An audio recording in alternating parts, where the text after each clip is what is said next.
La charla que habitualmente hacemos en la última hora, el espacio favorito, como siempre dice Gabriel Sued, hoy lo tenemos a Hernán Lecher, economista, reconocido, director del CEPA. ¿Qué haces? ¿Cómo estás? Bienvenido. ¿Qué tal? ¿Cómo están? Muy bien. Bueno, ¿compraste cripto? No. ¿No compraste? Debía haberlo hecho. ¿No te engancharon? Bueno.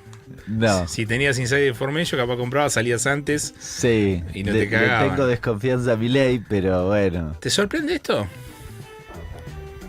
Me sorprende que sean, iba a decir ingenuos, me sorprende que pretendan correr siempre el límite de lo posible, y me parece que acá se pasaron otra vez 3 pueblos como les pasó en otras oportunidades, ¿no? Es decir, a estas horas Milei está diciendo no, yo no tengo nada que ver, porque se ve que alguno se acercó y le dijo, maestro, la chocaste toda. Sí. La chocaste toda. Incluso los más fanáticos, no es que solamente se lo recomendaron los claro, amigos fieles. Pero además tuvo como oportunidades, ¿no? Porque en algún momento dijeron, no, le hackearon la cuenta.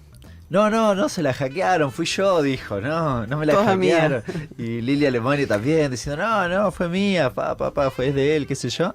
Bueno, me parece eso, que hay un nivel de, no sé si inconsciencia, impunidad diría, en varios aspectos de la vida. En esta oportunidad lo vemos en esta cuestión con una seria sospecha de estafa, ¿no? Digamos, una cripto que sube, se dispara, y de repente salen algunos y se llevan la plata y se sepultó el precio, y si te he visto no me acuerdo.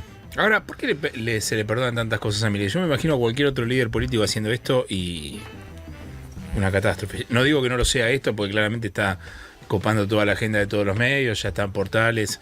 Ayer, como el periodismo es un poco perezoso, a la noche muchos no lo tomaron porque eran como las 11, pero no, hoy bueno, ya hoy salen tapa de el tema que había que estudiar. Claro, digamos, como nosotros, viste, si no nos dan más o menos masticado, no sé. Lo hablamos recién fuera del aire. Más o menos hay que estudiarlo, porque es una estafa hecha de derecha. Sí. No, te quieren confundir un poco con la cripto, la meme coin, pero es una estafa. Es una estafa, sí, lisa y llana. ¿Y por qué le pasa tanto?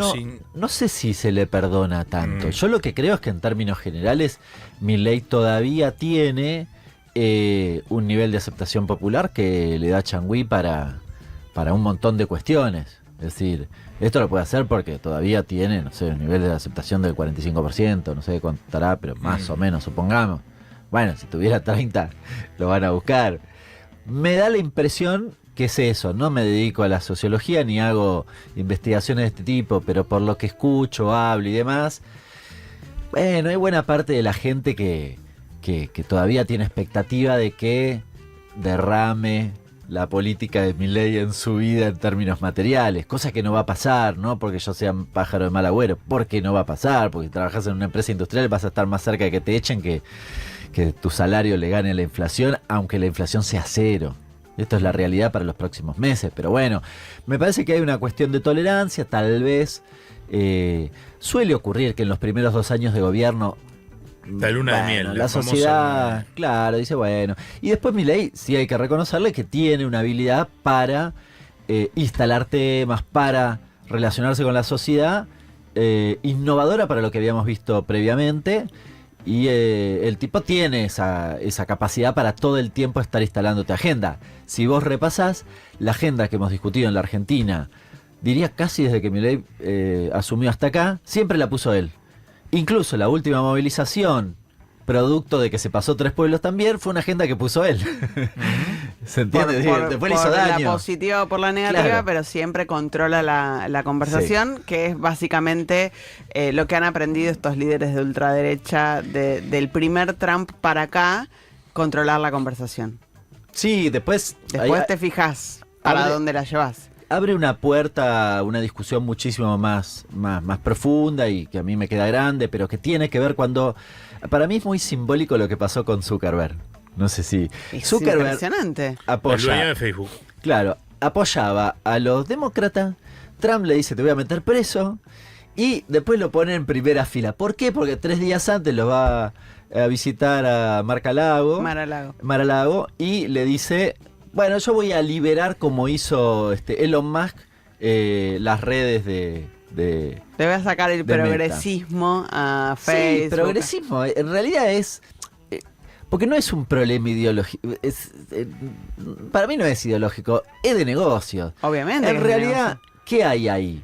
Yo, cuando yo hago eso, habilito a que no haya ninguna... a que mentir sea la norma, no la excepción. Porque no es que antes no te hacían una operación, pero era una operación. Ahora es la norma. Sí. Si es lo mismo, ¿por qué voy a decir la verdad? No tiene ningún sentido. Eso para mí, sostenido en el tiempo, cambia el comportamiento de una sociedad. Estoy hablando de cosas que pueden pasar en el futuro, algo creo que estamos viviendo, pero creo que esa es la apuesta. Cuando hablan de la digamos, batalla cultural, creo que tiene mucho que ver con esto, y a mí me preocupa seriamente porque ese proceso va acompañado de una anulación del análisis crítico.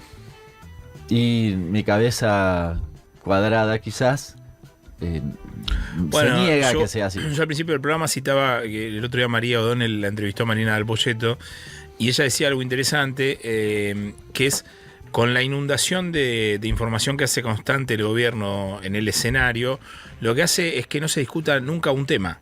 O sea, siempre se está discutiendo toda la semana un tema distinto.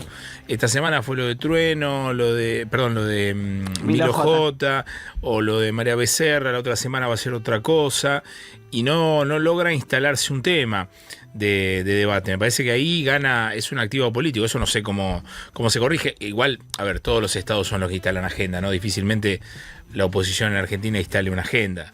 Cuando Cristina estaba en el pico de su popularidad, también instalaba la agenda. Más o menos, había una disputa ahí por conducir la conversación. De hecho, no sé, le quería preguntar a Hernán por esta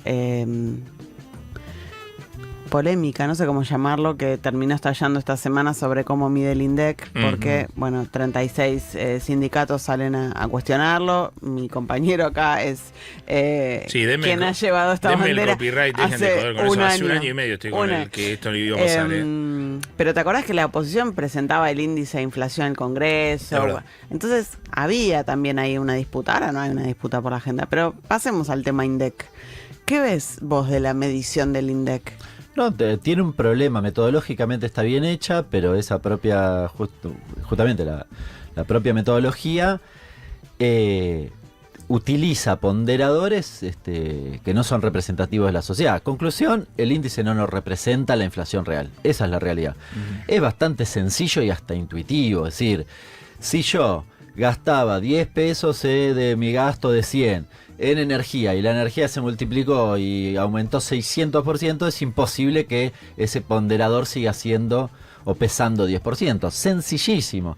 ¿Cómo se hace la inflación? La inflación son las variaciones de precio multiplicado por el peso sobre el gasto común que tiene el conjunto de la sociedad en un momento determinado. Bueno, cuando la inflación es relativamente moderada, o en general en los procesos, ¿qué pasa? Lo digo de manera medio burda, pero este mes aumenta el tomate. Es probable que el mes que viene aumente la lechuga y no tanto el tomate. Entonces, esta metodología que se utiliza y habitualmente tiende a compensarse en el tiempo. El problema es cuando vos tenés un salto repentino de algún rubro, pero zarpado. Y acá con Milei pasó con 2 rubros: servicios y transporte. Y pasó en 2 meses en particular, febrero y abril del año pasado. Esto es importante porque tal vez alguno cree por ahí que mañana el INDEC corrige con la encuesta de hogares del 17-18, que la tiene disponible, y corregimos todo. No. Porque el hecho ya está consumado. Claro. Tendrían que corregir la inflación para atrás. Y esto no es arbitrario, no es que a mí se me ocurre... Bueno, pero ya hay algunos cálculos que le han corregido para atrás. Sí, de hecho da 8 puntos. Nosotros lo hicimos, lo hizo Rosada, lo hizo... Después lo publicó, el de Rosada lo publicó Bermúdez. Bueno, vos lo venís diciendo. A ver... Rosada dice 15 puntos de diferencia entre... Pero dice puntos porcentuales. Sí. Cuando me dice en términos de inflación no te da tanta diferencia. La diferencia es que él hace un cálculo hacia atrás y dice, bueno, si lo hubieses aplicado antes de Alberto y después en 2015, entonces te da, y ahora te da menos si lo hubieses aplicado con Alberto, desde el principio de Alberto, pero por una sencilla razón.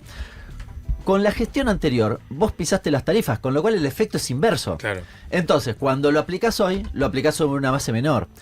Pero en términos teóricos, eso no tiene sentido. Porque no es yo lo aplico donde se me da la gana. En realidad, el objetivo es que vos tengas una encuesta de hogares más ajustada al consumo real de tu población en un momento determinado. La 17-18 debía haberse aplicado a principios de esta gestión, porque esta gestión básicamente iba a disparar las tarifas. Sí.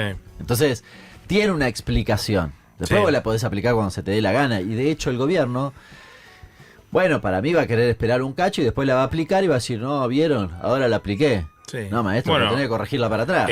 Bueno, claro, lo que pasa es que al aplicarla este año, deberían admitir la subvaloración de la inflación del año pasado, lo que queda de este, e incluso deberían admitir que en los últimos 2 años del gobierno anterior, por lo que vos decís de tarifas pisadas, la inflación estadísticamente sería mucho menor que la que fue. Claro, eso es muy gracioso, porque Ese a es mí, el tema. los libertarios en Twitter me ponen, Termo, ¿por qué no lo hiciste antes y antes? ¿Por qué Y si lo hace antes, te da mejor el número Boludo, de Alberto. claro, si lo haces antes te das menos porque la estaba inflación. pisada la tarifa. Salame, es bastante sencillo. Lo que pasa es que nadie hace el cálculo. Eso me sorprende. Vayan y hagan el cálculo. Es bastante fácil, no es tan complicado. Sí. Podés ir y hacerlo. Por eso cualquiera que lo hace le da más o menos los mismos resultados. Ahora la tendencia no se modifica. O sea, si la tendencia de la inflación es a la baja, es a la baja. Sí, pero... ¿Qué quiero decir? Venimos del 13 de masa, estamos en 2, es innegable que hay una curva por abajo. ¿O vos cuestionás eso también? No, definitivamente. Después podemos discutir, bueno, por qué llegaste al 25.5, pero ni siquiera me meto en eso. Sí. Yo digo, en realidad, el argumento principal del relato de Milei, si querés, es la inflación, pero es la recuperación del salario real. Es verdad. Sí. Si yo le agrego 8% al salario, a la inflación, no hay relato. No. Se cayó todo el relato. Fin.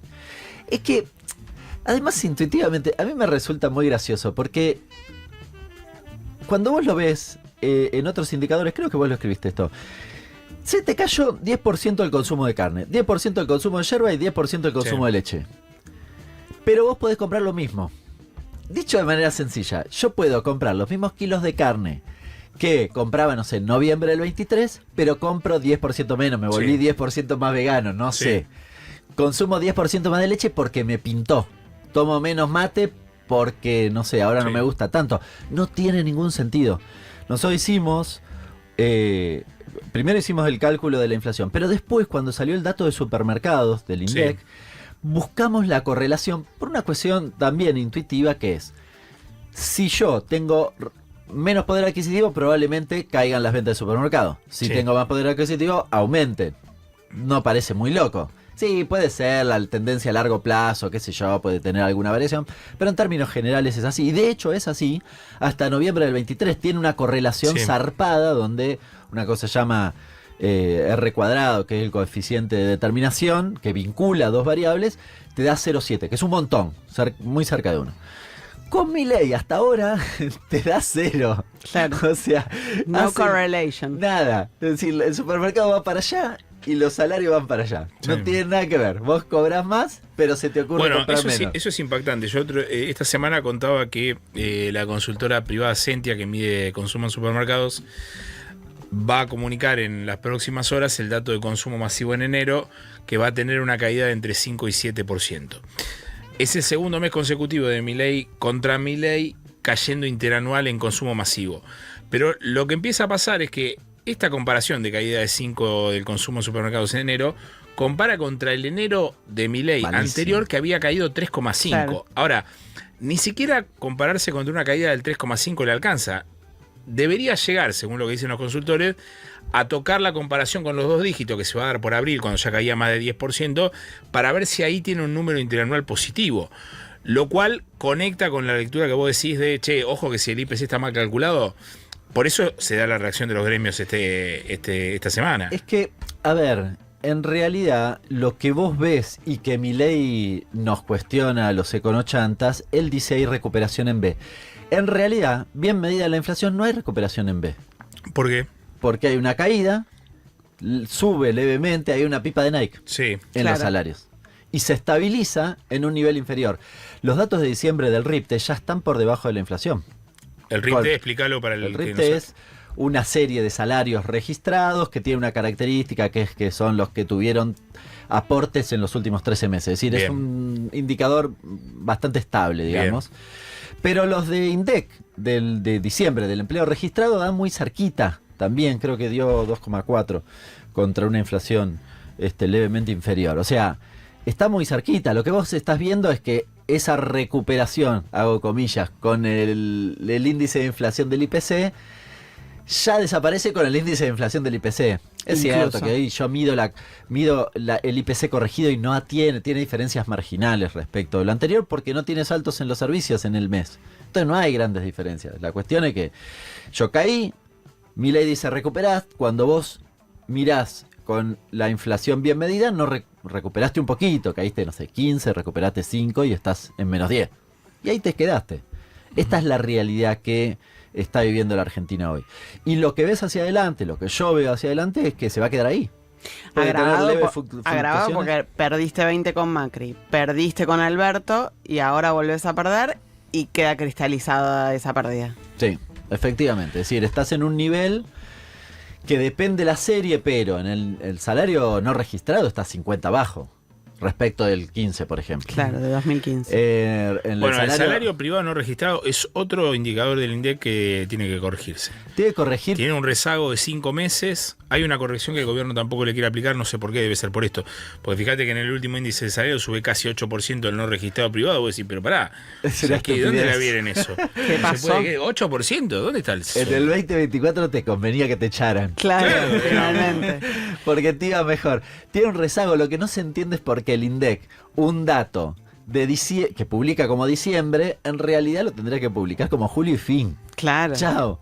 Tiene una correlación muy estrecha. Nosotros corregimos esa serie porque tiene una correlación muy estrecha con el salario mínimo. Muy estrecha es, de nuevo, un coeficiente de determinación de 0,999. O sea, claro, es zarpado.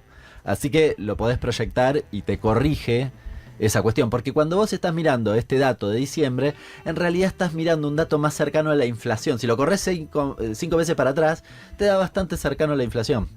Hernán, viste, vos te autodefiniste como econochanta, recién te incluiste en ese grupo. Sí. Entre los econochantas, la discusión es, ¿tiene o no tiene que devaluar? ¿Hay atraso cambiario? ¿No hay? ¿Cuál es tu posición en esa discusión? No digas que tiene que devolver porque te van a matar.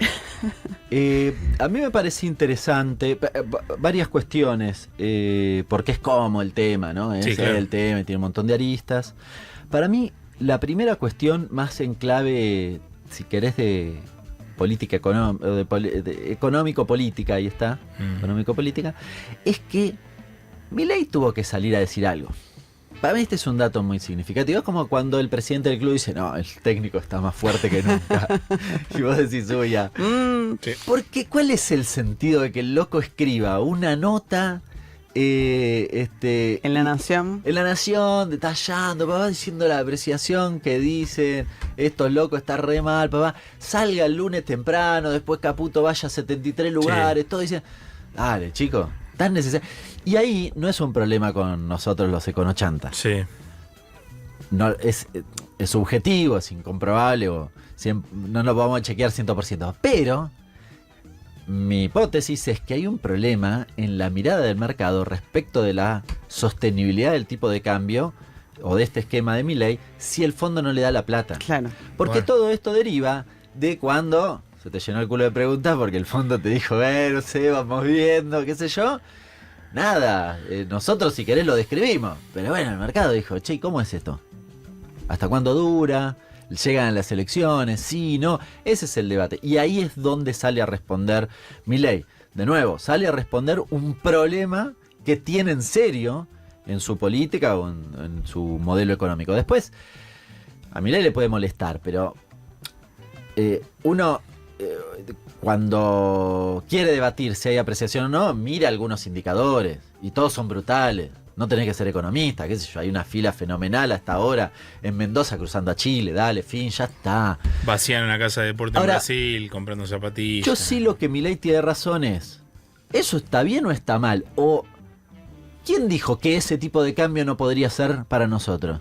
Bueno, es un buen debate.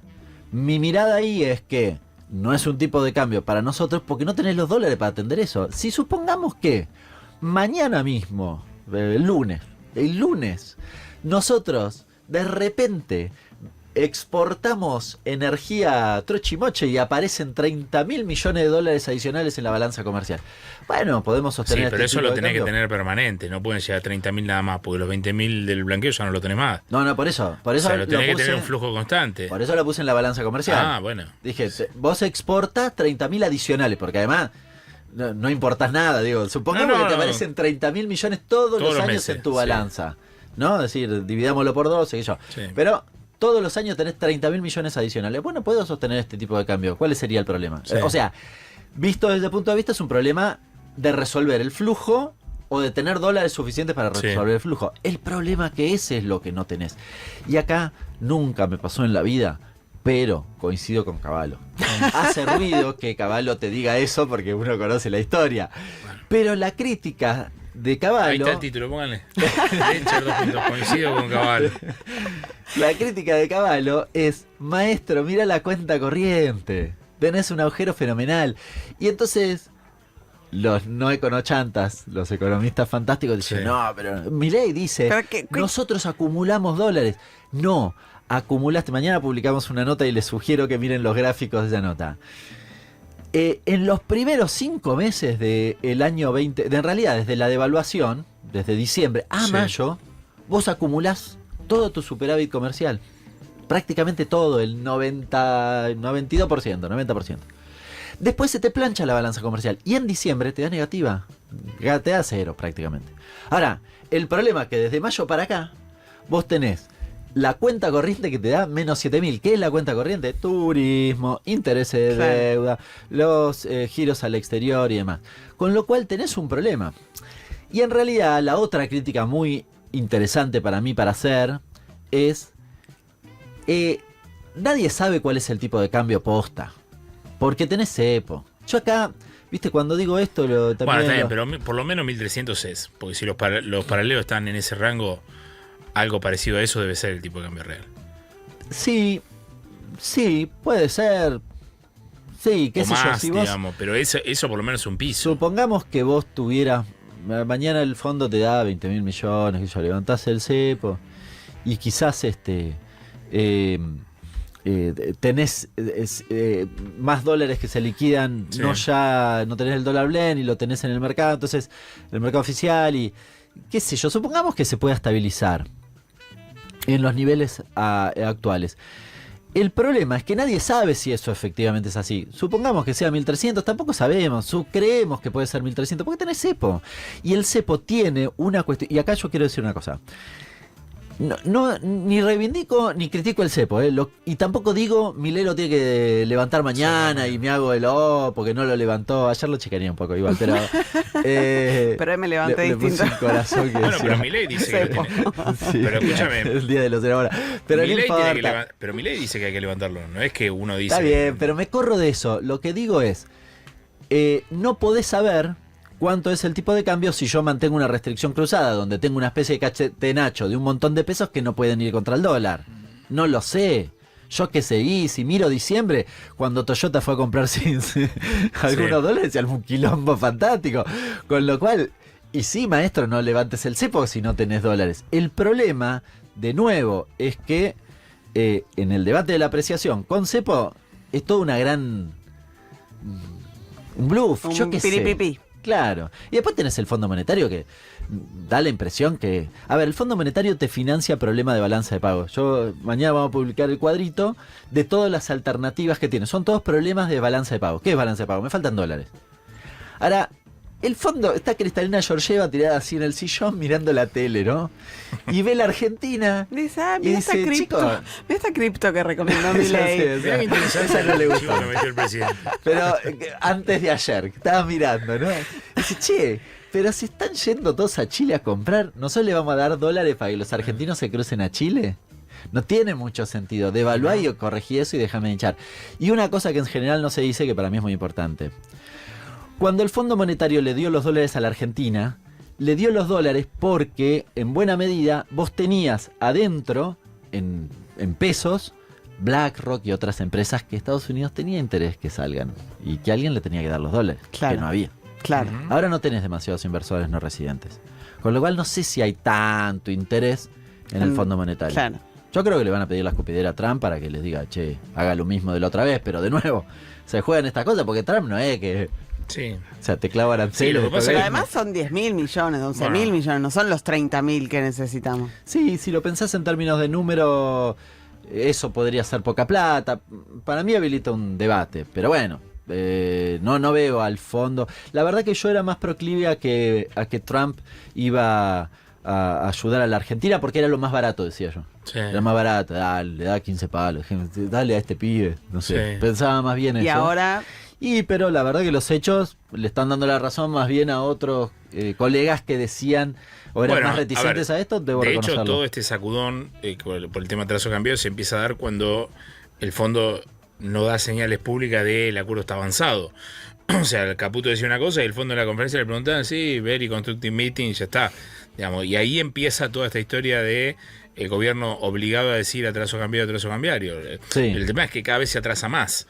Ahí hay una estrategia electoral, digo, la dijo Werner, que Werner era el que hizo el acuerdo en la época de Macri, que estaba Alejandro en el fondo, Werner, no está más. sí. ¿Qué dijo en una entrevista? Dijo, bueno, el fondo puede aceptar lo que dice Milei, te doy la plata y no te pido nada. Pero creo que no va a pasar, dice. También puede ser a la inversa. Milei acepta lo del fondo, levanta el cepo, se dispara un poco el dólar, qué sé yo. Tampoco creo que va a pasar.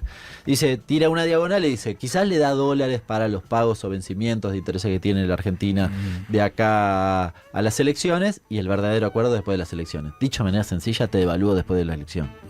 Lo cual parece bastante coherente si lo pensás en términos electorales. No digo que esté bien, ¿no? Electorales, sí, claramente. Es lo que el gobierno quiere, plancharte el tipo de cambio para mostrar que la inflación está baja, que vos no pierdas poder adquisitivo de cada elección, gano y después... Bien. Agárrate. Chao. Muy bien, ha pasado Hernán Lecher por cómo la ves. ¿Querés recomendar alguna inversión antes de irte? ¿Tenés alguna cosa para promocionar? No. Viste que está de moda. Si Estamos querés, lanzando una cripto mañana. Ahí está, listo. Llamada Generación Zoe. Se mezclaron todas las Generación estafas. Zoe Libra se llama. Ojo que no tiene que ver con ninguna estafa esto. Gracias, Hernán. Un placer.